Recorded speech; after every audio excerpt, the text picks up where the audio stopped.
Our research work is in the field of predictive genomics in mathematical biology. And the project we're looking at specifically is in using the genomic information of certain individuals, specifically their DNA sequences, and we're using that to build models that can predict where certain variants occur in those individuals. That's incredibly important because those variants are related to either certain beneficial phenotypic traits or diseases and cancers, depending on where they're located.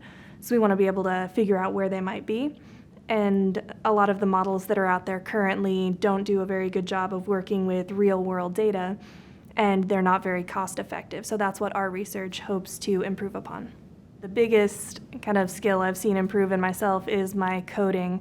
So everything we do is in the programming language Python, and I had some prior experience working in the program, but not at this level. So I've had to sort of refresh and renew my coding skills. And then further, Dr. Banuelos has helped me find a lot of different venues for discussing the work that we do. So I've seen improvement in my presentation and communication skills. A day in the life of this lab for me, I meet with Dr. Banuelos on a fairly regular basis, but I'm the only student, to my knowledge, working on this project. So it's sort of just the two of us. And most of my work centers around building, training, testing, and then evaluating the models. So sort of seeing how well they're performing compared to what else is already out there. And then in our meetings, we meet and bounce ideas off of each other about how we might be able to improve what we're seeing, how to display all of that in a presentation manner so we can put it out there for the scientific community and so on. Doing this research with Dr. Banuelos, I learned more about data science, and that exposure helped me sort of figure out that I would like to work in data analytics. Data analytics is what you do when you sort of go to a company and they find a place where they need help looking at all of this data that they collect, but they don't really know what it means.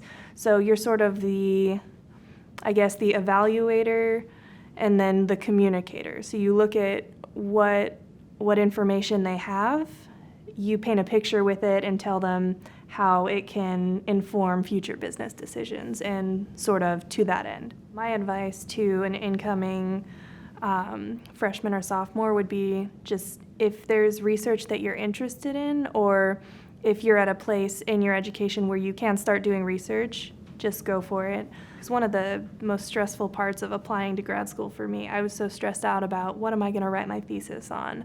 What am I going to research? Because I didn't have any ideas. And then a faculty member told me, well, just talk to people, because faculty members, especially if they've been doing this for a while, professors, have a bunch of ideas just kind of floating around in their head that they might not have time to do themselves, but would love to suggest to a potential research student. And at the same time, I feel like for me, it would be another good piece of advice to see what you're interested in, because maybe you'll start doing research when you're a little bit earlier in your career and not be fully invested in that topic, and that's okay. That's better to know than committing yourself to that when you don't have time to look around and see what other subjects you might truly be passionate in.